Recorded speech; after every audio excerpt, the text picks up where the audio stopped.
Hello मेरे प्यारे बच्चों, कैसे हैं आप लोग। बढ़िया। स्वागत है आपका इस प्यारे से चैनल में। आज हम लोग फिर पढ़ेंगे क्लास 12 सॉल्यूशन चैप्टर के बारे में।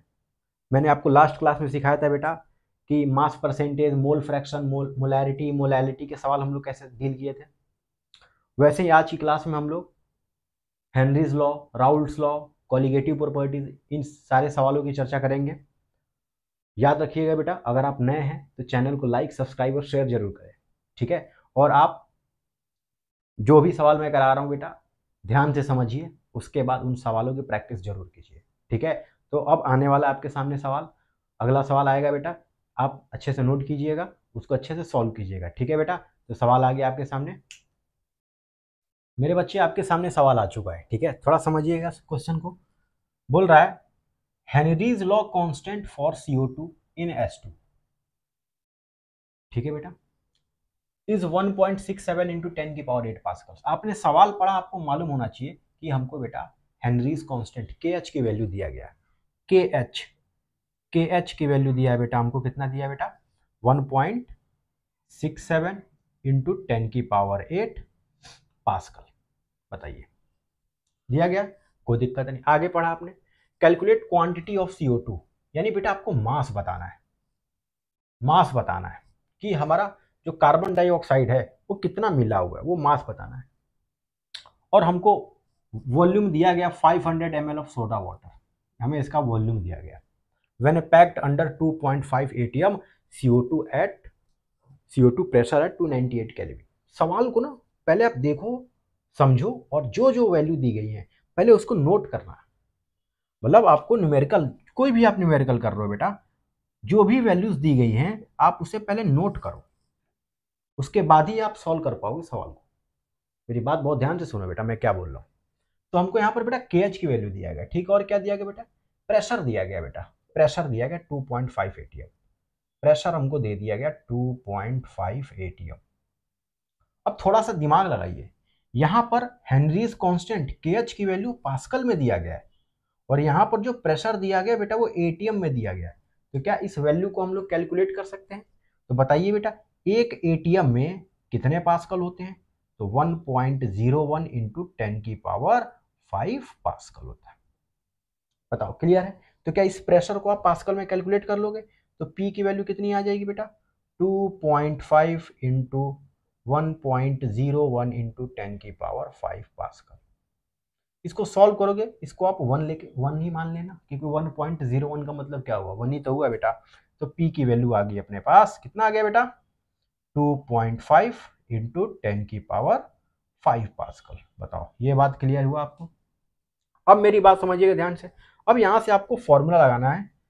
हेनरीज लॉ का फॉर्मूला क्या होता है बेटा, P बराबर KH इंटू काई। ये काई क्या होता है, मैंने आपको पिछली क्लास में ही बताया था बेटा काई के बारे में। काई होता है मोल फ्रैक्शन ऑफ कोई भी गैस, जो भी आप गैस ले रहे हैं उसका मोल फ्रैक्शन होता है बेटा। ठीक है, तो जरा इसको समझिएगा। अब यहां से बेटा हमें काई CO2 निकाल लो, क्योंकि आपको P दिया गया है, KH दिया गया है। तो आप यहां से काई CO2 निकालो बेटा। काई CO2 निकालोगे तो क्या आएगा, P बाय KH आएगा कि नहीं आएगा? बताओ, ये बात समझ में आ रही है? P की वैल्यू कितनी दी गई है बेटा, तो P दिया गया हमारा 2.5 इंटू 10 की पावर 5 पास्कल। KH कितना दिया गया बेटा, 1.67 इंटू 10 की पावर 8 पास्कल। बताओ, रख दिया। अब आप इसको कैलकुलेट कर लोगे, 10 की पावर 8 से ये कैंसिल हो जाएगा। तो फाइनल हमारे पास जो वैल्यू आएगी बेटा, वो मैं यहाँ पर आपको बता देता हूँ क्या वैल्यू आएगी हमारे पास। फाइनली आ जाएगा 0.0015। तो काई CO2 आ जाएगा 0.0015। ठीक है बेटा, ये हमारा आ गया काई CO2। पर हमको तो mole fraction of carbon dioxide नहीं चाहिए। हमें क्या चाहिए बेटा, बोल रहा है ना सवाल में, calculate the quantity of CO2। हमें CO2 की मात्रा चाहिए, गिवन मास चाहिए। तो आपको मालूम होना चाहिए बेटा, इसको क्या लिख सकते हो आप, इसको आप क्या लिख सकते हो, काई CO2 को आप क्या लिख सकते हो, इसको आप लिख सकते हो। अब देखो, मैंने आपको लास्ट क्लास में मैंने सिखाया था बेटा कि मोल फ्रैक्शन को आप कैसे लिखेंगे। तो मान लीजिए अगर लिखा है मोल फ्रैक्शन ऑफ A लिखा है, तो आप इसको क्या लिखेंगे, number of moles of A upon total moles. क्या मैंने आपको क्लास में सिखाया था? पिछली क्लास में मैंने आपको सिखाया था बेटा इसके बारे में। थोड़ा ध्यान समझिए बेटा, अच्छा सवाल है ये, बहुत बेहतरीन सवाल है।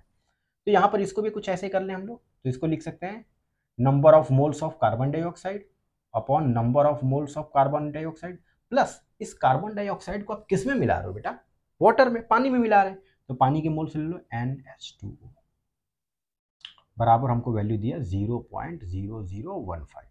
बताओ क्या बात क्लियर है? अब मेरे बच्चे याद रखना, मैं आपको एक बहुत ही अच्छा कॉन्सेप्ट सिखा रहा हूं कि जब कभी भी number of moles of CO2 हो, number of moles of CO2 हो, तो मेरे बच्चे थोड़ा इसके बारे में समझना, इसको ना आप नेग्लिजिबल कर देना, आप इसको जीरो मान लेना। पहले बता रहा हूं आपको। क्यों मानोगे जीरो बेटा? क्योंकि पानी के अंदर यार आप कोई भी गैस मिलाओगे, कुछ भी गैस मिलाओगे, तो जाहिर सी बात है बेटा कि वाटर के कंपैरिजन में उसकी मात्रा कम होगी, उसकी क्वांटिटी कम होगी कि नहीं होगी? बताइए, होगी कि नहीं होगी बेटा? बिल्कुल होगी। ठीक है, तो उस केस में क्या करेंगे, आप इसको नेग्लिजिबल कर लेंगे। तो हमारे पास बचा क्या बेटा? हमारे पास क्या बचा? देखो ध्यान से, हमारे पास क्या बचा? Number of moles of CO2 upon number of moles of H2O। ये हमारी वैल्यू दी गई है 0.0015। बताओ क्लियर है? क्या आपको ये बात समझ में आई? इतनी बात आपको क्लियर हो रही है बेटा? अब हमें क्या करना है, दो चीजें निकालनी है। एक तो हमें number of moles of water निकालना है। कैसे निकालेंगे बेटा? थोड़ा इसको पहले समझ लो, number of moles of water, क्योंकि आपको मालूम है नंबर ऑफ मोल्स का फॉर्मूला क्या होता है बेटा? N बराबर होता है given mass upon molar mass. बताइए होता है कि नहीं होता है बेटा? अब मेरे बच्चे एक बात बताओ, वाटर का मोलर मास तो आपको मालूम है 18 होता है, गिवन मास, मास चाहिए बेटा, पर हमको तो यहाँ पर वॉल्यूम दिया गया है। सवाल को देखो बेटा, बहुत अच्छा सवाल लेकर आया हूँ मैं आपके लिए, पहला ही सवाल बहुत अच्छा है। हमको तो वॉल्यूम दिया है, तो क्या बेटा हमें वाटर का वॉल्यूम दिया है 500 ml, और हमको मालूम है वाटर की डेंसिटी कितनी होती है बेटा? हम ले ले 1 ग्राम पर ml, ले ले बेटा। आपको फॉर्मूला मालूम है M equals to rho V होता है, rho V, density into volume को ही मास बोलते हैं, ये बात आपको मालूम है बेटा। तो डेंसिटी हमारी 1, ये हो गया 500, तो मास कितना आ गया बेटा? 500 ग्राम। बताओ, वाटर का मास मैंने निकाल दिया, वाटर के मास आ गए 500 ग्राम। बहुत बेहतरीन सवाल है बेटा, ध्यान समझिएगा। अब यहाँ पे इसको लिख लेते हैं, तो CO2 को लिख सकते हैं गिवन मास अपॉन मोलर मास। CO2 का मोलर मास कितना होता है बेटा? CO2 कार्बन कितना होगा बेटा? 12, और ऑक्सीजन 16 16 32, कितना आ जाएगा? 44 आ जाएगा। क्लियर है? गिवन मास अपॉन मोलर मास। ऐसी वाटर की बात करें बेटा तो इसको भी रख दो बेटा, गिवन मास है इसका 500 और मोलर मास है कितना होता है बेटा? 18, बराबर कितना दिया? 0.0015। बताओ दिया है कि नहीं दिया बेटा? और सवाल में हमको W ही तो बताना था। ये W किसको बता रहा है बेटा? कार्बन डाइऑक्साइड को ही तो बता रहा है। देखो WCO2 इसी को तो बता रहा है। तो हमारा, आप इसको कैलकुलेट करेंगे मेरे बच्चे, तो हमारा आंसर आ जाएगा, मैं आंसर लिख देता हूं, 1.84 ग्राम आ जाएगा आंसर। बताओ ये बात क्या आपको समझ में आई? बहुत बेहतरीन न्यूमेरिकल था बेटा, पहला न्यूमेरिकल जो काफी बहुत बेहतरीन न्यूमेरिकल मैं लाया हूं आपके लिए। ठीक है, अच्छे से इसको नोट कर लीजिए बेटा, हम अगले सवाल की तरफ चलते हैं। ठीक है बेटा, आपके सामने बेटा सवाल आ चुका है। ठीक है, लिखा है an unknown gas X is dissolve in water at 2.5 bar pressure. मैं सवाल को पढ़ रहा हूं, बहुत अच्छे से समझो मेरे बच्चे, हेनरीज लॉ के सवाल करा रहा हूं मैं आपको। ठीक है, एक अननोन गैस है बेटा, X है, डिजोल्व इन वाटर, वाटर में डिजोल्व है एट 2.5 बार प्रेशर। मेरे बच्चे PYQ है ये, प्रीवियस ईयर क्वेश्चन मैं आपको करा रहा हूं, थोड़ा समझिएगा बहुत ध्यान से। अच्छा, क्या आपको प्रेशर दिया है बेटा? P की वैल्यू दिया है? पहले तो गिवन नोट करो बेटा, जो जो दिया है। P दिया है 2.5 बार, बताइए क्लियर है? 2.5 बार हमको P दिया है। हैज मोल फ्रैक्शन दिया है बेटा, काई की वैल्यू दिया अपन लोग को 0.04। ठीक है, कोई दिक्कत नहीं। हमसे बोला है calculate the mole fraction of X when the pressure of gas is doubled. मतलब सेम टेम्परेचर पे क्या कैलकुलेट करना है बेटा? मोल फ्रैक्शन कैलकुलेट करना है जब उस गैस का प्रेशर हम डबल कर दें। ठीक है, कुछ आ रहा नहीं आ रहा? समझो बेटे कैसे। मेरे बच्चे तुमको फॉर्मूला मालूम है, P बराबर होता है KH इंटू काई। बताओ, रट लो बेटा, दिमाग में बहुत अच्छे से रट लीजिए। P इक्वल्स टू होता है KH इंटू काई। अगर हम यहां से बेटा KH की वैल्यू निकाल लें तो के एच बराबर क्या आएगा, पी अपॉन काई आएगा, और पी की वैल्यू आपको मालूम है दिया गया हमको 2.5 बार। अच्छा, और x दिया गया है, काई दिया गया हमको 0.04। बताओ क्लियर है। अब मेरे बच्चे आप इसको सॉल्व करोगे, के एच की वैल्यू आ जाएगी, मैं लिख दे रहा हूं डायरेक्ट 62.5 बार। बताओ क्या आपके सामने के एच की वैल्यू आ चुकी है। ठीक है, इतना बात तो क्लियर हो गया मेरे बच्चे। सवाल ये बोल रहा है calculate the mole fraction of x gas when the pressure of gas is doubled. जब गैस का प्रेशर डबल कर दें तब मोल फ्रैक्शन क्या आएगा। एक बात बताइए बेटा, के एच की वैल्यू तो सेम रहेगी इसके लिए भी। अगर हम सेकंड केस ले बेटा, सेकंड केस, ये बेटा केस नंबर 1 है, ये हमारा केस नंबर 1 है, यहां पर सेकंड केस ले रहा हूं, ठीक है। तो यहां पर अगर फॉर्मूले की बात करें तो P इक्वल्स टू क्या होता है बेटा, के एच इंटू काई, कोई दिक्कत नहीं, P इक्वल्स टू के एच इंटू काई होता है। मेरे बच्चे थोड़ा सा बात को समझिएगा, अगर हम गैस को डबल करें, गैस का प्रेशर को डबल करें, पहले प्रेशर कितना था 2.5, इस बार डबल बोल रहा है बेटा, डबल किया गया, बोला ना बेटा डबल किया गया, डबल डबल का मतलब 2.5 को डबल करोगे कितना आएगा, 5 बार आ गया। अच्छा, के एच जो है बेटा हेनरीज कांस्टेंट, जो भी आप गैस ले रहे हो वहां पर दोनों जगह पर के एच की वैल्यू सेम रहेगी, यही इसका फायदा है। तो जो के एच की वैल्यू अभी आपने कैलकुलेट किया 62.5, आपसे क्या पूछ रहा था, मोल फ्रैक्शन पूछ रहा था, इंटू काई। बताओ बात समझ में आ रही। अब क्या आप यहां से कैलकुलेट कर लोगे, तो काई की वैल्यू आ जाएगी मेरे बच्चे 0.08, आंसर हो गया बेटा। आई बात समझ बेटा, ठीक है। अब मैं अगला सवाल की तरफ चलता हूं, ठीक है, आप इसको नोट कर लें। देखिए बेटा अगला सवाल आपके सामने आ चुका है, बोल रहा है एकदम आसान सवाल है ये सवाल मैं चाहता हूं कि सारे बच्चे कर लें, क्योंकि मैं बच्चे आपको हर टॉपिक पे सवाल करवाऊंगा, उसके लिए भले मुझे अलग अलग क्लास लेना पड़ जाए, क्योंकि कभी कभी होता है कि अगर मैं लगातार 2 घंटे की क्लास की वीडियो बना लूँ तो फिर बच्चा उसको सही से देख नहीं पाता है। तो मैं सोच रहा हूँ कि क्यों ना उसको टॉपिक वाइज ही मैं सवाल बताऊँ तो ज़्यादा सही रहेगा, छोटे छोटे वीडियो बनाऊँ मैं आपके लिए, ठीक है। आप इसको लाइक सब्सक्राइब शेयर जरूर कीजिएगा मेरे बच्चे, ठीक है। तो बेटा लिखा है calculate the solubility of CO2 in water at 298 kelvin. मेरे बच्चे सॉल्युबिलिटी पूछ रहा है, ठीक है। देखो PYQ है बेटा ये भी, अंडर 760 mmHg।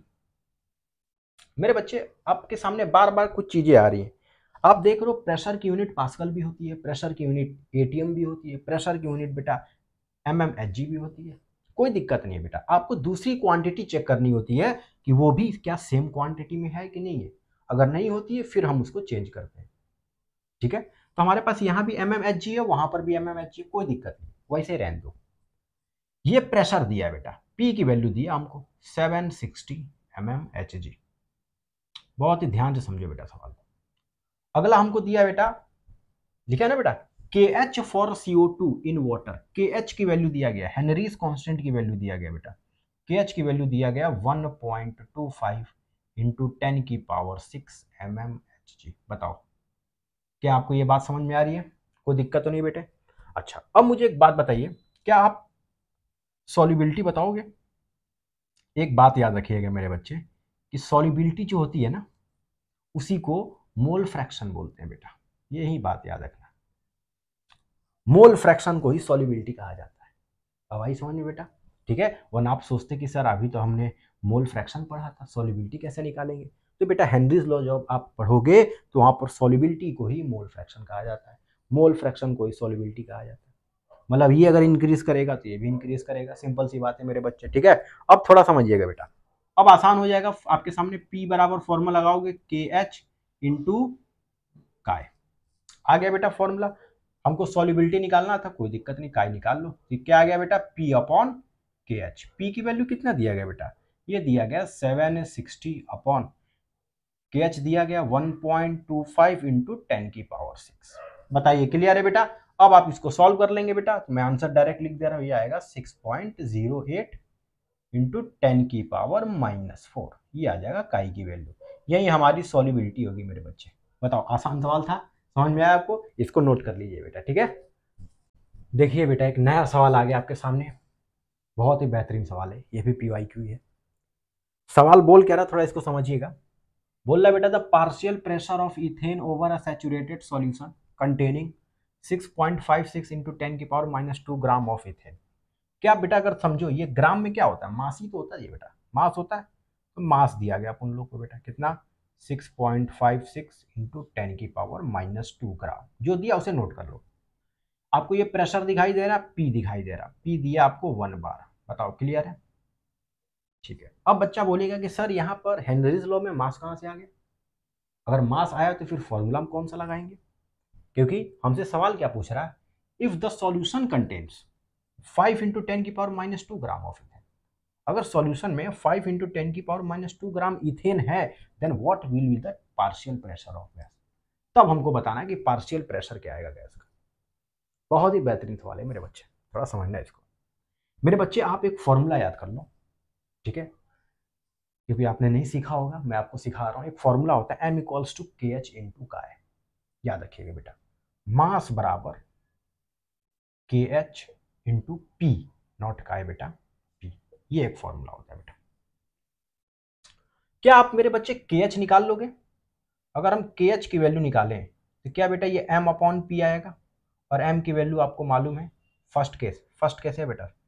कुछ ऐसा ही एक और सवाल किए थे, फर्स्ट केस सेकंड केस, किया था कि नहीं किया था बेटा? किया था ना, ठीक है, कुछ वैसा ये भी है। अब मास की वैल्यू देखो बेटा कितना दिया गया है, 6.56 इंटू 10⁻⁻² ग्राम। पी प्रेशर कितना दिया, 1, तो क्या बेटा यही आएगा 6.56 इंटू 10⁻⁻²। क्या KH की वैल्यू आ चुकी है आपके सामने। अब इसके लिए फिर से सेकंड केस में जाएंगे हम लोग।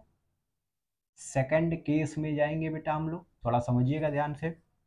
बोला what will be the partial pressure. भाई पी पूछ रहा, कोई दिक्कत नहीं है, निकाल देंगे।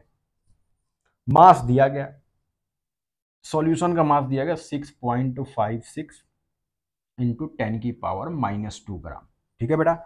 और अपन लोगों के पास KH की वैल्यू है बेटा। KH की वैल्यू कितनी दी गई है बेटा? KH की वैल्यू दिया है 6.56 इंटू 10⁻⁻²। ठीक है बेटा। अच्छा, गलती कर दिया मैं, यहाँ पर मास की वैल्यू 5.0 है बेटा, ठीक है, इसको थोड़ा करेक्ट कर लीजिएगा। 5.0 मतलब 5 ग्राम के आसपास है।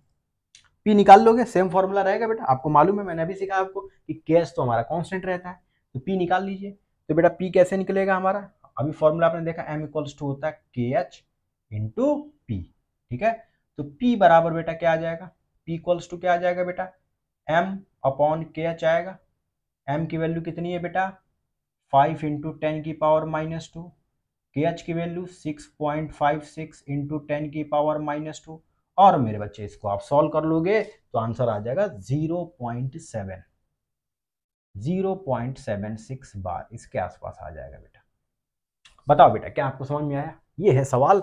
और देखो सवाल का जो हमारा क्या बोलते हैं फॉर्मूला, देखो बेटा एकदम नया फॉर्मूला आपके सामने, एक इंपॉर्टेंट फॉर्मूला है बेटा, ठीक है। ये सवाल एनसीईआरटी में भी और PYQ भी है बेटा, ठीक है। बहुत अच्छे से इसको कर लो मेरे बच्चे, ठीक है बेटा, नोट कर लीजिए। तो मेरे बच्चे आज हम लोगों ने सवाल किए बेटा हेनरीज लॉ के। आपको कॉन्सेप्ट समझ में आया बेटा, सारे फॉर्मूले अच्छे से याद कर लीजिएगा और इन क्वेश्चन की प्रैक्टिस जरूर कीजिएगा बेटा, क्योंकि अगर आप प्रैक्टिस नहीं करोगे तो फिर चीज़ें समझ में नहीं आती। मैं आपको पहले बता रहा हूँ, आपको कोई भी न्यूमेरिकल किया करना हो बेटा, देखो बेटा यही एक सबसे अच्छा तरीका होता है। आपको जो भी न्यूमेरिकल्स करना हो, चाहे किसी क्लास के बच्चे हो, जो भी न्यूमेरिकल्स करना है बेटा, आपने सबसे पहले जो गिवन दिया उसे नोट करो। जो भी गिवन दिया रहता है उसे आप जरूर नोट किया करो। कभी कभी बच्चा होता है ना, वो गिवन को नोट नहीं करता है, वो बकायदा ना सवाल को ना फिर लिखने लगता है। वो सवाल पढ़ेगा, बोलेगा अरे यार ये तो आई नहीं आराम से, इतना बड़ा सवाल कौन करेगा। मेरे बच्चे आप एक बार सवाल को पढ़ो और जो जो दिया गया उसको नोट करो, और क्या पूछ रहा है, जो भी आपसे वो पूछ रहा है, जो भी पूछ रहा है, हेनरीज कांस्टेंट पूछ रहा है, प्रेशर पूछ रहा है, या कोई भी सवाल लगा दो, कुछ भी पूछे उसे आप लिख लो। और आप देखा करो, रिलेट किया करो कि अच्छा यार इनसे कोई रिलेटेड फॉर्मूला दिख रहा है हमको, चाहे वो फिजिक्स हो केमिस्ट्री हो, ठीक है बेटा। इन दोनों ही सब्जेक्ट में बात कर रहा हूँ, ताकि जो हमारे बच्चे हैं ना, इनके लिए क्या बोलते हैं, जो न्यूमेरिकल पोर्शन है वो काफ़ी ईजी हो जाए, आसान हो जाए। मैं चाहता हूँ कि हमारे बच्चों के लिए ना न्यूमेरिकल्स जो है ना वो एकदम बेहतरीन तरीके से करने लगे, ऐसा करें कि एकदम मजा आ जाए। तो जो भी दिया उसे नोट करें, जो पूछा गया वो जरूर लिखे बेटा। उसके बाद उनसे रिलेटेड आप फॉर्मूला लिखो कि कौन सा फॉर्मूला हम इसमें अप्लाई कर सकते हैं। देन आप उसे कैलकुलेट कीजिए, आंसर आ जाएगा। यही एक आसान तरीका है। ठीक है, तो आज आपने सीखा हेनरीज लॉ के बारे में। अगली क्लास में फिर हम एक अच्छे वीडियो के साथ आएंगे बेटा, जहाँ पे हम राउल्स लॉ, कॉलिगेटिव प्रॉपर्टीज जो बचे इनकी हम बात करेंगे। ठीक है, अगर आपको मेरी वीडियो अच्छी लगी तो आप चैनल को लाइक, सब्सक्राइब और शेयर जरूर कीजिएगा बेटा। ठीक है, मिलते हैं हम नेक्स्ट क्लास में। ओके बेटा, ख्याल रखिएगा अपना, बाय।